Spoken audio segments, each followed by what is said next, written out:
Hey, what's up, everyone? What's going on? Your friend Dean Kulaweera here. Welcome to my weekly Wednesday live stream every Wednesday, 11 a.m. Eastern time zone.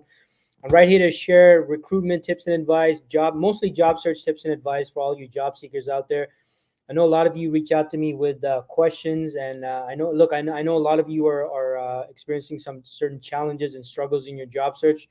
So this is like my opportunity to hear out what all of you folks are going on, what all of you folks are experiencing out there as part of your job search, right? Your struggles, the challenges you're facing, the barriers you're facing, and I'm here to share my perspective as a recruiter. For those of you tuning in for the first time, my experience has been in the IT recruitment industry for over 8+ years, and I've recruited for a variety of different tech related roles, such as software developers, business analysts, project managers, systems administrators, database administrators. Did I say project managers? I think I did, but yeah, pretty much across the board, folks. Right. So welcome, great to have you here. Thanks so much for tuning in. Don't be shy. Feel free to say hi in the comments. Let me know who you are, where you're tuning in from. And also feel free to start putting in your job search related questions in the comments. Also, if you're a hiring manager or someone who's currently recruiting for your organization and you have any recruitment related questions, feel free to put those in the comments as well. I'm happy to share my insights and my perspective on that stuff as well. But a quick shout out to everyone here on tuning in from LinkedIn, YouTube, Facebook, Twitter. Hope you're wherever you're tuning in from, hope you're able to see me and hear me okay. Looks like a bit of a quiet crowd today. No worries. But hey, look, don't feel shy. Feel free to introduce yourself in the comments. All right. So for those of you also who want to follow me on my various social channels, make sure you check me out on my Linktree page, which lists all my social media accounts. I'm constantly posting content every day that is either job search or recruitment related, especially on YouTube, Instagram, and TikTok, I believe, and also Twitter. I post a daily 60-second job search tip. It's like a quick tip every day. I release that at around, usually in the evening, like at around like 7 p.m. or so, like Eastern time zone. So yeah, anyway, all my social links are right here. So feel free to check that out. It's linktr.ee/DK Tech Recruiter. linktr.ee. I'm fumbling up my words too. linktr.ee/DK Tech Recruiter. linktr.ee/DK Tech Recruiter. All right. So feel free to check me out on there. And if you want to subscribe to my weekly LinkedIn newsletter, make sure you do. I always put out and release a new edition every Monday, usually around the afternoon. So Monday afternoons. And I talk about initially a recruitment related topic. So I talk about things from a recruitment perspective and provide advice to you. So if you're a hiring manager, you're someone who recruits for your team, you'll definitely benefit from this newsletter. And also, of course, I cover advice specifically for the job seekers out there as well. All right. So feel free to subscribe, and appreciate everyone's support who has subscribed already. Been getting some great feedback, and I'll continue to release a new edition every Monday. All right. So make sure you check that out. And of course, as always, today's stream is brought to you by my company, Tech Recruiters 360. So look, if you're an IT professional, or maybe you're a hiring manager, you're looking to grow your team, you're looking for great people. I specialize in helping companies, and I'm kind of like, the bridge between great companies looking for great people. All right. So what I do for organizations is really go out there into the marketplace, build relationships with amazing people in tech, and bring the two together, right? So whether you're an IT professional or whether you're an organization looking for tech talent, make sure you say hi, send me a connection request, follow me, send me a direct message, whatever it is. I'm happy to see if there's any way I can personally assist you, all right? Now, quick heads up for those of you who are IT professionals. And I also actually am currently recruiting on a non-IT, hands-on IT type of position right now. But what I'm recruiting on right now is I have a client who's looking for a SIM slash Splunk resource. And my understanding of the role so far is it appears to be more so of an engineering type of position, like hands-on technical engineering type of position, where you'll be really, getting into the down and dirty with SIM. So if that sounds like you or someone you know, feel free to send me a direct message for more details. That this one, they're not looking for someone who comes from the world of contracting. Like, this is a full-time permanent opportunity. And I believe the salary range is around the 120 to 140K base. That's Canadian dollars. Has to be someone based out of the Greater Toronto area. And also has to be eligible for secret level government clearance. All right. So give me a shout if that sounds like you or someone you know. The second role I'm recruiting for is a client who's actually looking for an IT recruiter internally to work on and recruit on internal projects, as well as also recruit on projects they get from their clients who are primarily in the public sector. And they're looking for a junior level IT recruiter. So someone with 2 to 3 years of experience, must have experience recruiting on government public sector roles, and must be eligible for secret level government clearance as well. All right. So if that sounds like you or anyone you know as well, feel free to give me a shout. This session is also brought to you by DK Global Talent, which is my training business. So look, if your number one challenge right now as a job seeker is you're applying for jobs, you're not getting responses, I have a digital course that might potentially be able to help you with that and help you increase the number of responses you're getting to your job applications through my 3-step process, which makes use of direct messaging, right? Using direct messages, LinkedIn emails, direct messages, connections with new people on LinkedIn. Like, the whole strategy revolves around how to make use of sending out direct messages and sending an effective direct message, because it's one thing to make direct contact with someone, folks. It's another thing to make an effective direct message, right? So if you want more information about my digital course, you can basically complete this course within like 3 hours. If you really commit to it in one sitting, you can finish it in 3 hours. And if you want more information about that, make sure you check out the website, dkglobaltalent.com/get responses, dkglobaltalent.com/get responses. Right now, it's on special pricing at $97 Canadian. So if you want to check that out, make sure you check that out as well. All right. So moving right into today's tip. All right. Today's tip, I'm going to be talking about salary negotiation tips. We got my friend Peter Mihawk in the house. Good to have you here, Peter. Thanks so much for tuning in.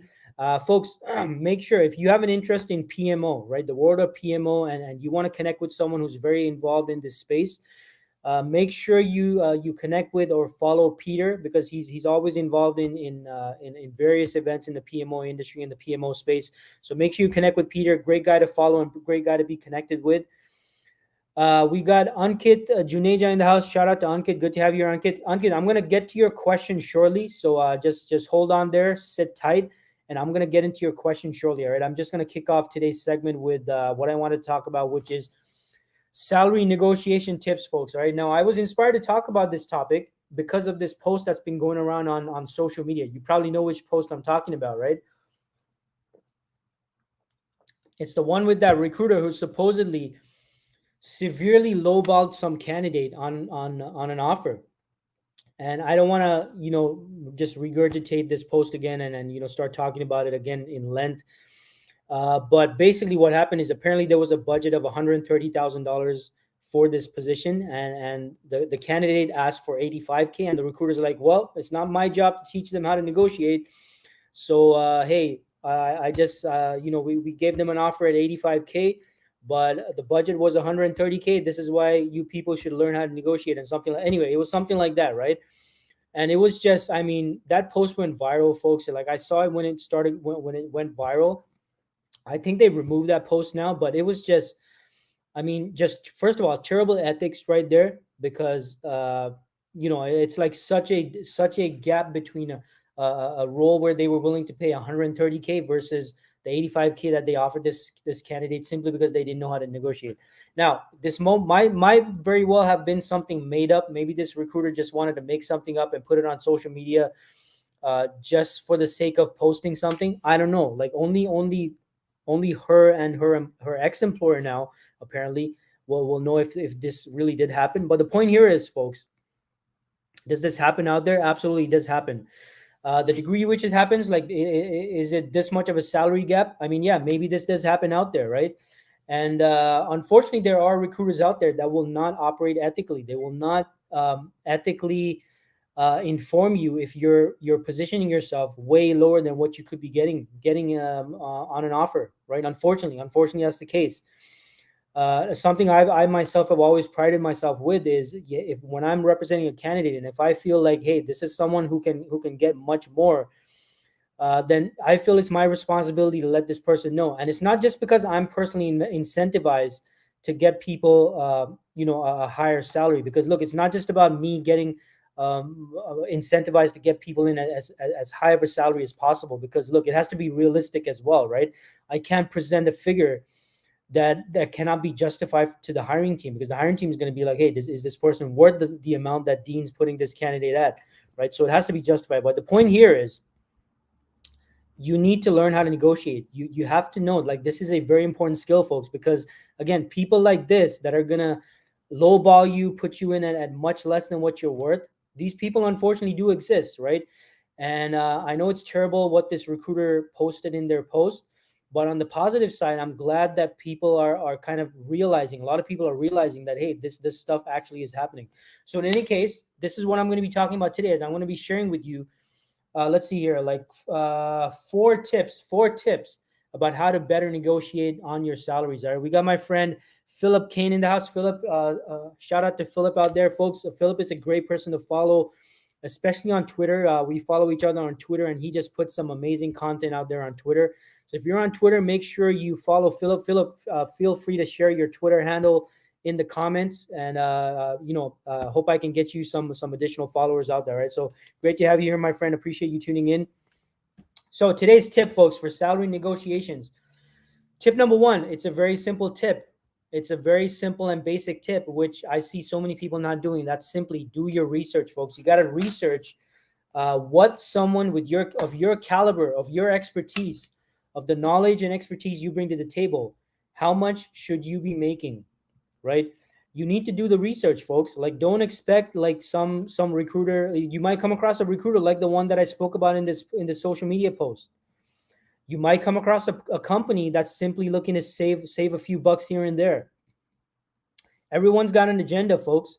Everyone has an agenda, right? The recruiter has an agenda, the hiring manager has an agenda, and it's only fair that you have an agenda as well, right? So in order for you to figure out what you should be getting paid, you need to be doing your research. And I wrote down a few ideas here on how you can conduct this research. So if you're taking notes, you want to take notes, because you might not want to just go to one source, one or two sources, right?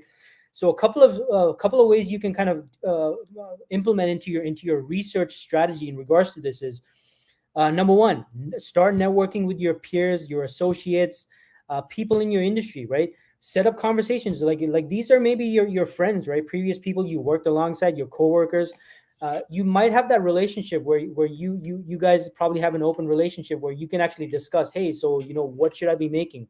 What's the standard rate that you've been seeing out there in your job search? Or what are you making maybe you have such a close relationship with your previous friends and associates and peers in the industry that you can just flat out ask them, hey bro, like, help me out. Like, I'm not sure what I should be positioning myself at. How much, like, what are you making right now? Like, what should I be positioning myself at? Right now, obviously, these have to be people that are in the same skill set and same field and same industry as you. But start setting up these conversations, folks. Like, this should be part of your research strategy. So again, time to start setting up some conversations with your peers, your previous associates, maybe even your current peers and associates. I don't know, like it depends on how close your relationship is with these people that you've been working alongside, either currently or in the past.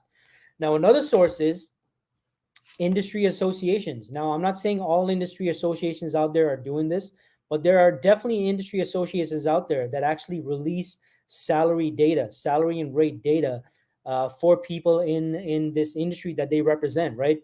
So industry associations, check them out. I mean, reach out, get involved in these industries. Actually, this is something you should be doing throughout your career. I highly recommend I highly recommend to everyone is Be involved in your industry, and one of the best ways to do this is through industry related associations. And these are great opportunities for you to not only connect with people who might be working in the hiring space and actually making hiring decisions and recruiting and all that stuff, but simply the industry association itself might actually be releasing annual data about salary and trends and all that stuff that they're seeing, right? So this is another avenue you can utilize this. Okay, you got to do some research, folks. Okay, so what are there any industry associations that you can be a part of, that you can join, that you can be involved in their events? Maybe they have events where they specifically talk about standard rates and salaries for someone in with your skills, your expertise in your industry. So that's another source you want to take a look at. The third source is this is probably one of the most well-known ones is, but most large, well-known staffing agencies typically release an annual salary guide, right? Now, this is not every staffing agency out there, but most of the like, for example, like I just recently started my own recruitment business. Like I don't have the wealth of data that some of these larger agencies might have, to produce my own salary guide that I can release. But trust me, it's something that I want to do when I reach that point where I have, that volume of business and I'm able to put together that kind of data. Definitely something I want to do in the long term. But right now I don't have that, right? I don't have that data. But guess what? There are large, very large, well-known staffing agencies out there that actually release annual salary guides. So this might be something you want to incorporate into your research strategy as well.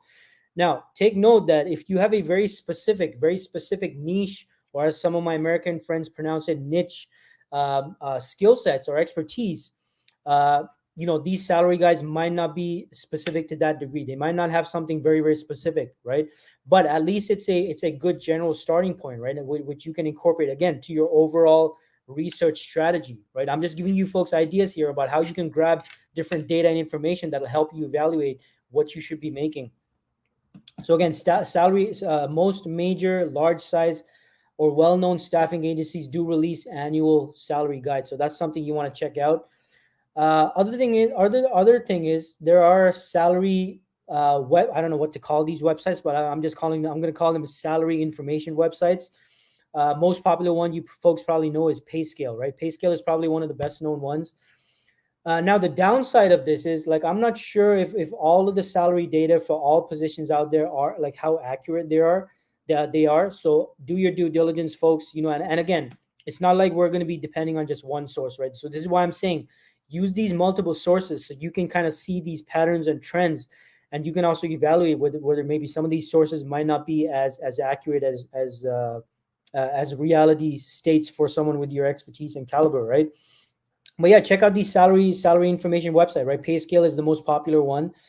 And again, this should be part of your that data, right? That you're looking into these various sources to figure out, hey, what should I be getting paid, right? And what information and what research can I use to back up what I'm going to be asking for when I am at these interviews and they're asking me, what are you looking for, right? So that's another thing. Now, the other thing, another source that I wanted to also kind of have you folks look into is, and this is not going to be the case with every one of these out there, but simply job descriptions, folks, right?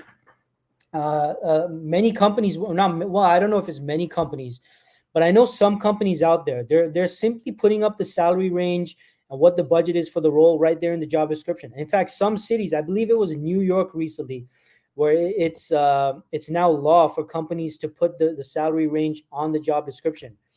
So this is another great way for you to kind of get an idea of what the average salary ranges and budgets are for someone in your field, in your skill set, right?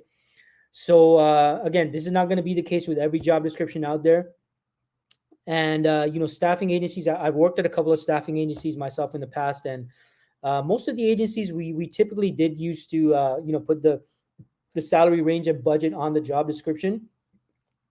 But again, it's not going to be the case for every job description out there. But this is another way, and again, this might involve some investment of time because you got to sift through these job descriptions.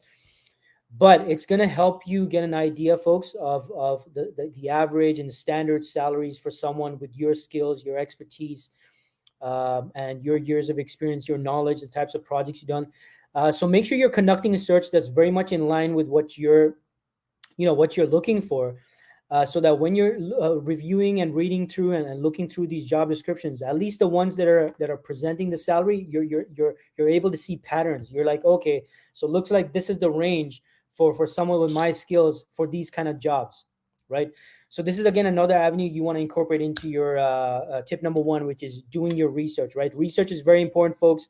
Again, there's only not every recruiter out there is gonna act ethically, and they're unfortunately, the unfortunate case, right? Like you gotta have you gotta have your research, you gotta have your information, because then you can communicate that to the recruiter and communicate that to the company, to the hiring manager, to the organization, right? So in any case, the ethics of this, I mean, of course, that's a totally different discussion right there. But I personally, again, as someone working in the recruitment industry, it's something that I do not just because, of course, I'm incentivized to do it, but it's simply the right thing to do. It really doesn't cost you much as a recruiter.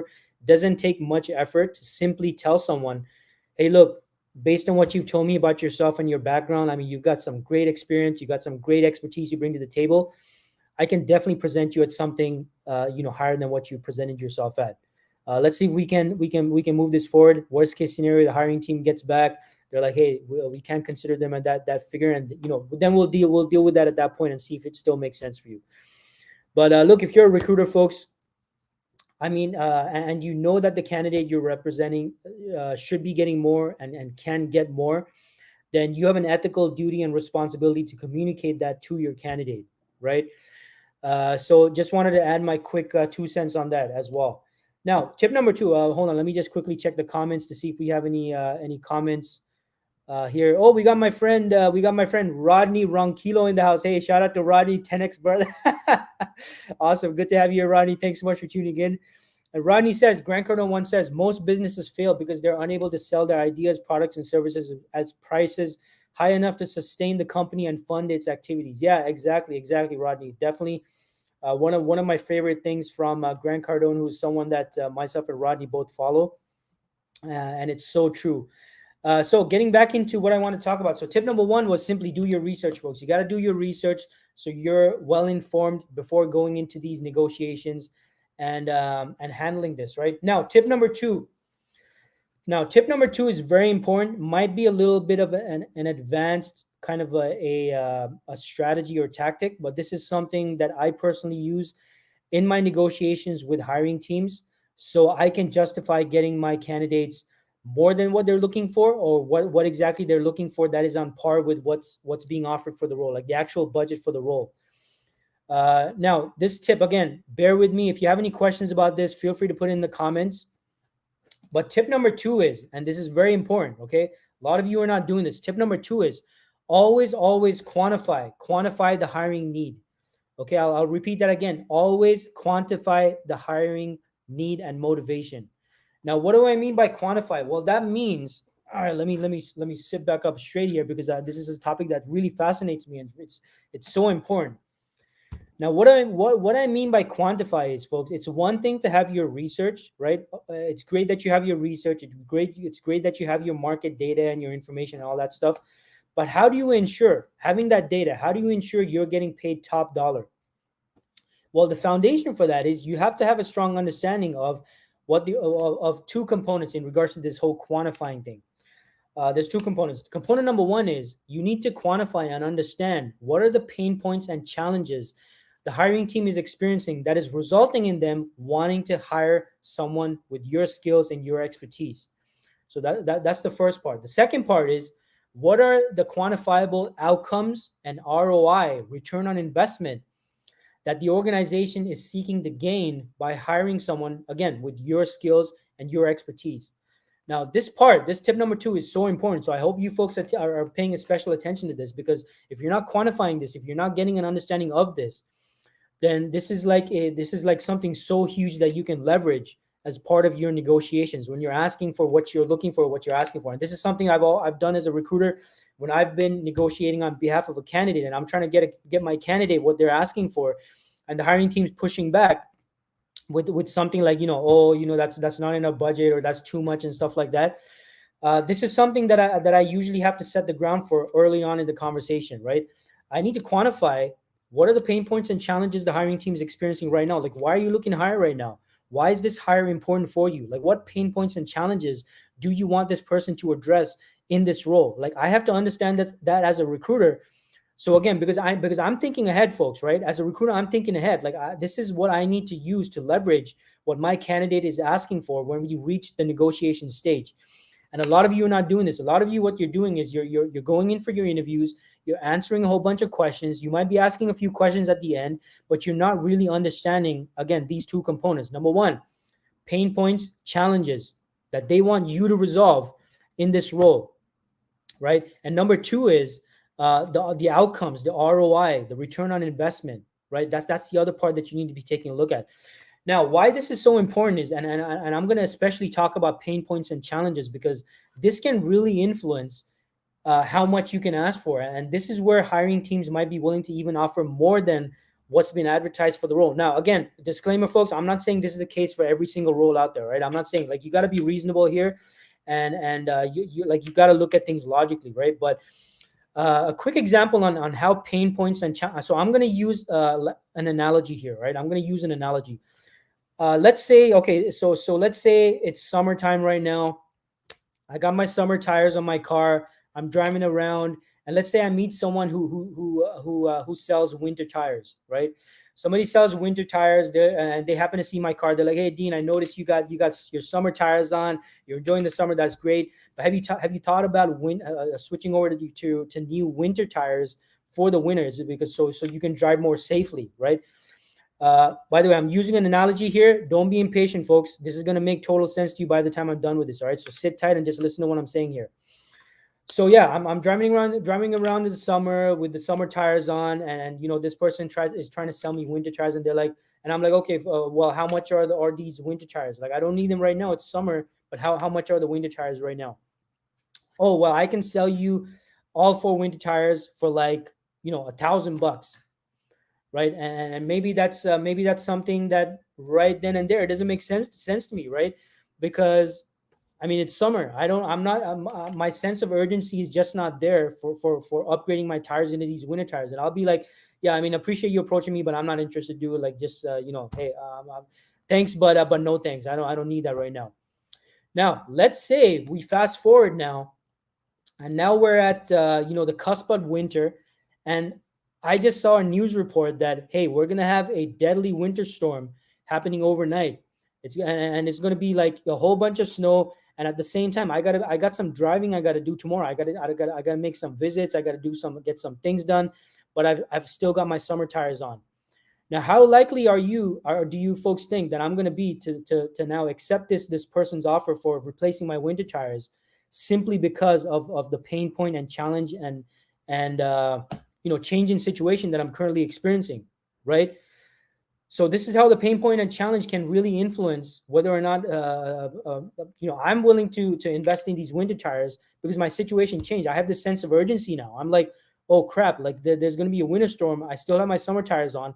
I'm much more willing to spend the money necessary to switch to my winter tires right now, right? And it's the same thing with organizations, right? So this is why you need to be assessing the pain points and challenges, because guess what? Maybe you might be able to actually logically and justifiably and justify asking for more than what you should be getting for this role, right?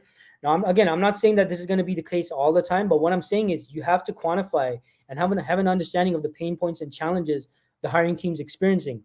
And it's the same thing with the ROI, right? What is the return on investment that they want to get out of this role, like by hiring you? Is it that they want to get maybe a very positive customer satisfaction response, which will lead to more business? Maybe it's going to result in an increase in revenue, like simply it's due to that. I mean, who knows? Like, this is why you folks had to get an understanding of this, and you got to quantify this, and this is what's going to allow you to leverage this is what you can leverage to get what you're asking for the role, right? Now, again, it has to be something, obviously, it has to be something reasonable. It has to make sense. It has to be logical. But the stronger your understanding of the organization or the hiring team's pain points and challenges, as well as their projected or expected ROI as a result of hiring you, then the stronger your ability to ask for what you're looking for. This isn't manipulation. This isn't trying to get greedy and get as much as you can from the hiring team. This is simply being logical, folks, right? So this is so important to you, and that's tip number 2. Now, tip number 3, which is also connected with, let me actually quickly check if we have any more comments. So I think Rodney has some comments here. So I'm gonna get to your comment shortly, Rodney. But tip number 3 is, and this is connected with tip number 2, which is always quantifying the pain points, the challenges, the ROI, the return on investment, the projected outcomes they want you to achieve. But tip number 3 is, given your understanding of number 2, which is those pain points, those challenges, projected ROI, outcomes, based on that, and this should be happening throughout your conversation at the interview, based on that, you need to be focusing on, and tip number 3 is, you need to be focusing on the relevant stuff and highlighting that relevant stuff, folks, right? So this is where some of you might be making the mistake. You're going in for the interview and you're just splurging everything about yourself, right?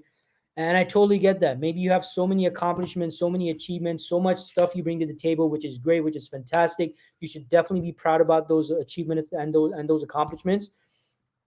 But let's be strategic, folks, right? What we're trying to do here is, first and foremost, of course, you want to, of course, as a job seeker, as a job applicant, you want to first find out, hey, is this the job I want? Now, assuming that you have established that this is the job that you want, you need to be strategic. You need to find out, what are those pain points and challenges? What is the projected outcome and end results and ROI the organization wants to achieve? And the next thing we want to do is, based on that, throughout our conversation, we need to be making pivots and adjustments and focusing on highlighting and putting the focus on the relevant stuff. Because if the organization is saying that, hey, we have problem, challenge, XYZ that we need your help with, and you're talking about skill set ABC, which has not much to do with these challenges that they're experiencing, then there's a disconnect. They're not going to see how close of a fit you are to the challenges that they're experiencing. And this is where, again, a disconnect can occur in what you're asking for in your salary and rate versus what the organization sees is your value. Because they got to see your value, folks, right? Because you can't just randomly say, okay, so this role is offering 110 to 120. I'm going to ask for 120. I'm going to go to the highest end as much as possible. Sure, you can do that, but now we got to justify it with logic, right? So this is where, as you strengthen your understanding over the interview, over the course of the interview, as you strengthen your understanding of what the hiring team's requirements are for the role, what challenges they need help with, what outcomes they want to achieve, as you're strengthening your understanding of this over the interview, you need to be making pivots and adjustments and highlighting those relevant things that are directly going to help them with these challenges, these pain points, as well as the ROI, the outcomes that they're trying to achieve. And the more you do that, the more closely and effectively and efficiently you're able to do that, the more they're going to see the kind of the gap reduce. And they're going to see, hey, this person has the stuff that we need for someone in this role. And it's going to be much easier for you to command and expect and ask for something that's higher in the salary range that they're offering for the role, right? So again, simply because the salary range is, hey, between 110 to 120 or 110 to 130 or whatever it is, if you want to command the higher end of that range, you have to justify it. You have to back it up with logic as well. Research alone is not going to help you, folks. All right. Let me repeat that. Research alone, average market data, average market research, and all that stuff, it's only going to get you so far. The next most important part is, how do we justify what you're asking for with logic, right? So that's so tip number 3 is, based on your understanding of their pain points and challenges and all that stuff, are you highlighting the relevant stuff? Are you highlighting how you're going to specifically help them with the specific problems that they're experiencing or the specific ROI that they want to get as a result of hiring you, right? So that's tip number 3. Let me see if there's any questions in regards to that. So let me get to the comments shortly. I want to finish up with these tips. Tip number 4, folks. Okay. Tip number 4. This is easier said than done. Okay. Admittedly, I'll definitely be the first to admit that. Tip number 4 is easier said than done. But tip number 4, folks, it's not just about what you say, but it's about how you say it. You got to present with confidence. Okay.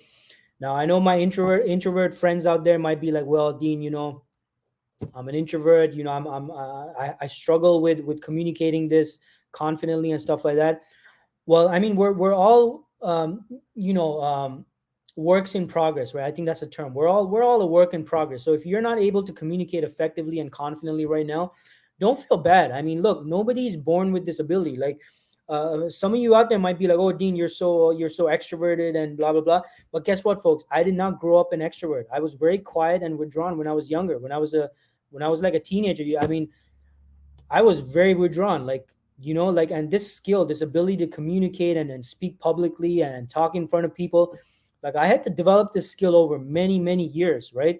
And the best time for you to start developing this skill is right now. So what I'm trying to say here is, fortunately or unfortunately for some of you, how you say it will have a huge effect on your ability to get what you're asking for as well.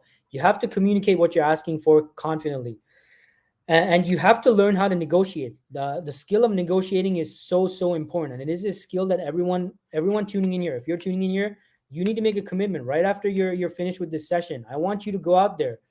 I need you to pick up some books and look up some stuff, or look up some videos about how to negotiate. It's extremely important, because the stronger your understanding of negotiation, the better you're going to be able to confidently communicate what you're asking for, folks, right? And I spoke about this in my recent LinkedIn article. Negotiating is not about screwing the other person over, whichever side of the table you're at, whether you're a job seeker or whether you're the hiring manager. If you're a job seeker, your attitude should not be to screw over the hiring manager.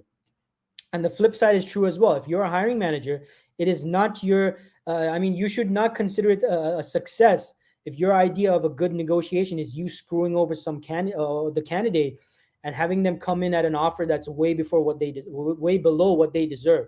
That is not a successful negotiation. A successful negotiation, let me tell you what a successful negotiation is, folks, based on someone who's been involved in so many of these negotiations. A successful negotiation is when both parties, job applicant, candidate, as well as hiring manager or hiring team, they both walk away feeling like they won. That is a successful negotiation, right? So you got to get good at this skill of negotiation. Now, there's no excuse for this, folks. You got public libraries that have books. Like, if you're someone who doesn't want to spend money on books, fair enough, right? Go to your public library, right? I think some public libraries actually have digital versions of books as well. So look into that. Go to your local public library, check them out, ask them, "Hey, I'm looking for books on negotiation. Can you recommend some books?" Or do a search on books. Now, I wanted to recommend one of my favorite books on negotiations. I'm not getting compensated for this either, folks. I just want to share what I personally like. This is one of my favorite books. It's called The Closer's Survival Guide. It's by Grant Cardone, one of my favorite business, sales, negotiation authors out there. And it's such a great book on learning how to negotiate, right? I read this book multiple times every year. And in this book, Mr. Cardone here, he talks about how, he calls it closing, right? Closing. It's called The Closer's Survival Guide, but it's pretty much a book about negotiation. But he talks about how closing is that point in a negotiation where the actual exchange is made, where both parties are able to get value out of the agreement that's going into place. And it's it's an amazing book. I recommend everyone, either buy it on Amazon or go to your public library. Everyone should read this. I don't care if you're a project manager, a software developer. I don't care if you're a data. I don't care if you're an accountant, folks. Everyone needs to get this book. It's a great book. Again, The Closer's Survival Guide. Get it from your public library if you don't want to spend money on it. Go on Amazon, order it, get the Kindle copy or whatever you want to call it, and learn this skill of negotiation. It's so important. And because look, everything you want in life, I mean, it comes down to how well you're able to negotiate, folks. Whether it's your salary, or maybe it's something you're buying, or whatever the case is. Worst case scenario, folks, no excuses. Go on YouTube, right? Go on YouTube, type in a search, how to negotiate, or how to negotiate your salary. And I think I'm pretty sure on my YouTube channel, I posted plenty of videos on negotiations in the past as well. So check me out on YouTube as well. Look me up and subscribe to my YouTube channel and go through my videos. I have over 600 videos on YouTube, mostly job search tips related. So check me out on there as well. The other thing is, and one final tip, okay, before I'm going to get into the comments and your questions at this point as well. But before I get into that, one more bonus tip. And this might sound a little kind of weird or whatnot, but you have to train your brain to see value over price, because this is the greatest mistake a lot of you are encountering in your salary negotiations, which is resulting in you reducing your salary expectations or not negotiating, or going in at something way lower. It's because of the way you see negotiating, right? A lot of us, what we're doing is, I mean, even as consumers, like we're purely 100%, and most of the time we're only looking at price when we're buying something. We're like, oh, we want this item. Oh, okay, let's look at if the price is not right, I'm not gonna even not even gonna consider it. But what you need to be doing, and what's helped me personally, switch my mind around by doing this is, yeah, maybe there's some times where I don't want to buy something because of the price, but what I try to do mentally is I try to look at the value of this thing first and foremost, because ultimately that's what you need to be selling, folks. As a job seeker, as someone with who's trying to negotiate for the salary you want, you need to look at your value first and foremost. The value you bring to the table, the value you can deliver to this organization, the value that you bring with your skills, your expertise, all those projects you've been a part of, and all that stuff. Because if you're looking at things only from a price perspective in other areas of your life, this will affect how you negotiate, right? This will negotiate how you negotiate, because you're in agreement with the hiring team or the recruiter undervaluing you and putting you and looking solely at what you're asking for your salary and rate. So again, this is more of a mindset, mental shift, but start seeing things based on value first and price second. And this will help you as a negotiator as well, because you're going to be putting the focus on your value, what you bring to the table, versus you simply being like, mentally you're like, oh, okay, yeah, I mean, I get why the hiring team wants to lower their, is providing me with a lower offer. They want to negotiate on my asking salary and rate, because hey, it all comes down to price at the end of the day. So you don't want to think like that, folks, right? So my final bonus tip is adjust your mindset about that. Look at value first, and secondly price, even in other areas of your life, right? Now, I'm not saying buy everything out there, even despite the price. That's not what I'm saying. But what I'm saying is, at least look at the value of whatever it is you're trying to buy or purchase as a consumer first and foremost, before looking at the price, right? And this will help you and adjust your mindset in your negotiations as well, so that you make sure that you're selling yourself as a candidate based on your value and what you bring to the table, and not simply based on your asking salary and rate to the hiring manager. And that will help you again make those asks that you deserve for the salary and rate that you deserve, right? So, hey, hope this was a helpful session. If you found the session helpful, hit me up with a like and share. That really helps me support my channels. Whatever social media channel you're watching this on, I really appreciate the likes and shares. And this will again spread awareness on this very important topic. And hey, make sure you share this with anyone in your network that might be job searching right now, or who's not sure about how to negotiate and how to get what they want uh, in their job search, and getting the salary they want, getting the rate that they want. And I hope that this information helps. I mean, there's a whole lot to negotiating and salary negotiation and all that stuff. But I hope that this session did help you folks out there and getting closer to getting what you deserve. All right.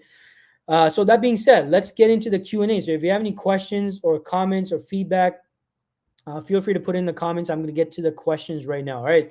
So let's see. We got my friend Ankit Juneja in the house who had a question. By the way, your question does not have to be only related to today's topic, while I will definitely talk about that stuff. But any question, job search related or recruitment related, feel free to put in the comments. All right. So we got Ankit Juneja here. Ankit, so shout out to Ankit. Ankit says, hi, I'm Ankit Juneja. I'm a final MBA student. I'm looking for roles as a data analyst, and as I have almost 4 years of work experience in the same field. I will be graduating in June this year. My question is, when should I start applying for the jobs, or should I focus on networking for now? Yeah, Ankit, great question. So, Ankit, my suggestion is, since it's still quite a long way for you to be graduating, like in June, unless you have the ability to start working right now, I would say for now focus on networking, on kid, because right now, like companies that are advertising for positions right now, they want someone who's able to start ASAP, as soon as possible, typically within 2 weeks, right? I mean, the standard is 2 weeks notice, right? So if you tell them, hey, I can't work right now, I'm only going to be working in June after I graduate, then they're not going to consider you as a serious candidate, right? Now, It's different if you're graduating in June, but you're still able to work like right away, like ASAP. In that case, yeah, definitely apply for the roles and do that.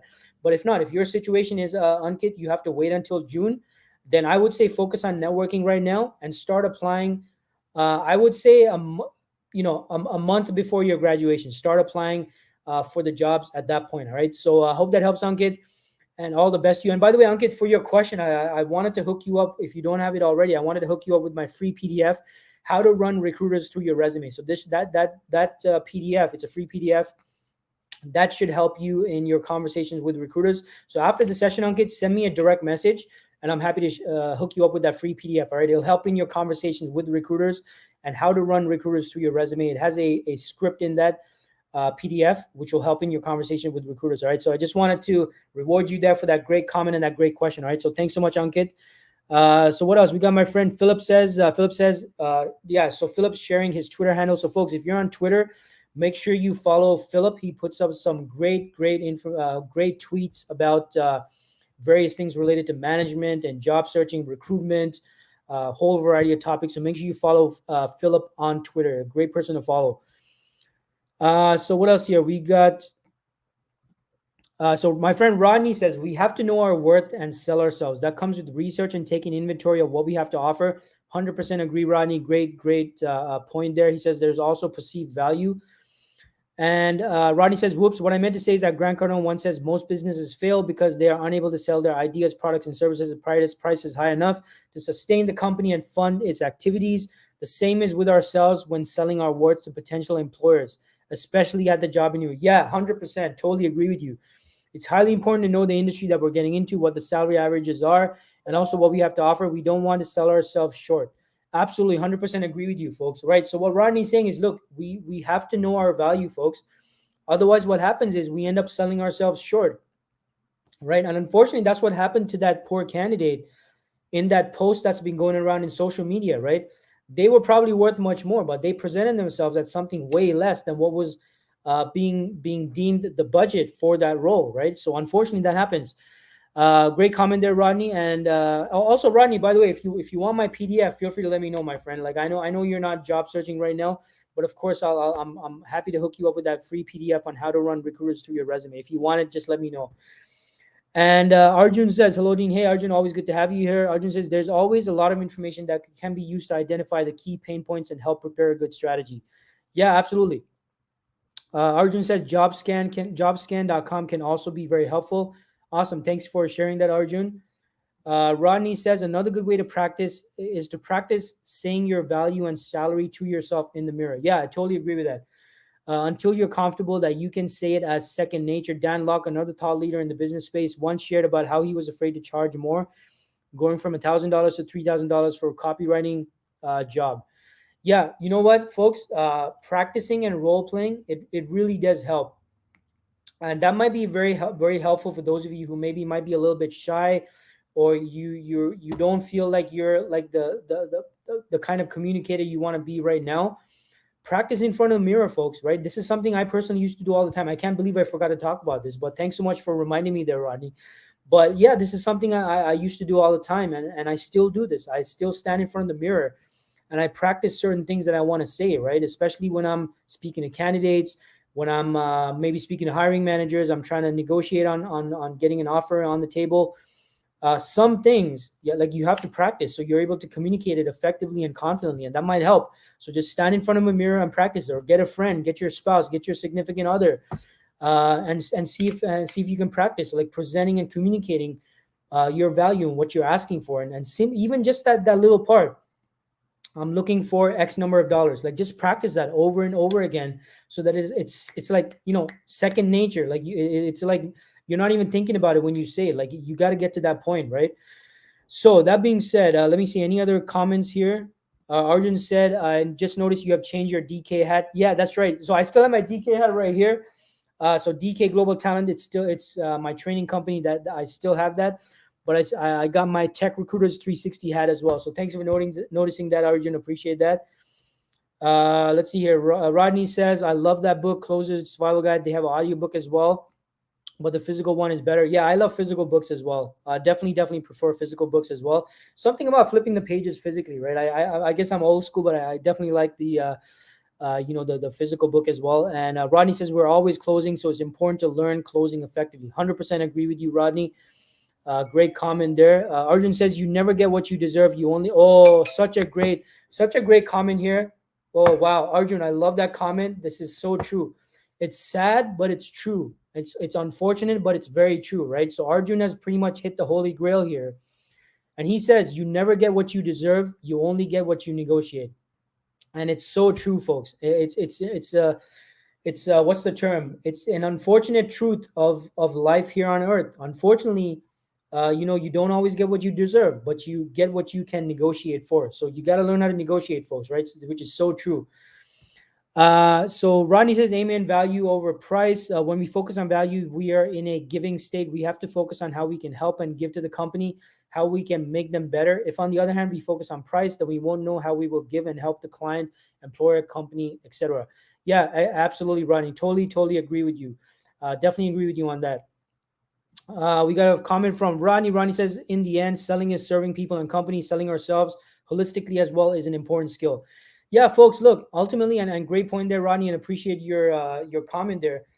And look, folks, I mean, ultimately, it's an exchange, right? It's an exchange whereby you're offering something, you're giving value to a company, but you're getting something in exchange, right? You're getting something in exchange from the company, whether it's compensation, career progression, learning new things. Like it's a whole amalgamation of things, right? So it's an exchange, which again is something that Grant Cardone talks about in this book, Closer Survival Guide, which is one of my favorite books. It's an exchange. You got to look at the negotiation. You got to look at the close as an exchange, right? Where there's an exchange taking place. You get something from the organization gets something from you. That's how it works, right? And someone says value over the agreement, both sides. Yeah, absolutely, right. Like you gotta communicate that value. Ankit says that would be really helpful. Thank you, Dean. Yeah, no worries, Ankit. Just send me a direct message after you're done.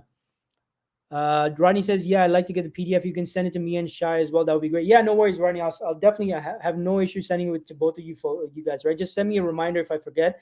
But absolutely, I'll definitely do that for you. We got Shirel in the house. Shirel says, that is true. I agree with you. Hey, shout out to Shirel. Good to have you here as well, Shirel. And then Rodney says that Grant Cardone will always say, we live on an economic planet. Absolutely, totally agree with you. So, folks, looks like that's it for the comments. So, look, I hope everyone got a great value out of today's session. Make sure you tune in every Wednesday, 11 a.m. Eastern time zone. I'm right here to help you folks out with job search and recruitment tips, advice, and strategies. And again, if you want to follow me on all my social channels, make sure you check me out on linktr.ee/DK Tech Recruiter. linktr.ee/DK Tech Recruiter. You can follow me on YouTube, LinkedIn, Facebook, Twitter. You can check out my audio only podcast on Spotify and those other podcasting channels. And where else? TikTok. Like all my links are on there, right? So make sure you check it out, folks. Appreciate you tuning in. And look, folks, don't give up, right? Don't give up. Don't lose hope. Make sure you do your due diligence. Keep pushing for what you want. Have an action plan. Keep executing on it. Keep moving through. Keep moving forward. And don't give up, all right? Hey, hope everyone has a fantastic week ahead. I'll see you around next time, folks, all right? Have a wonderful day. Take care.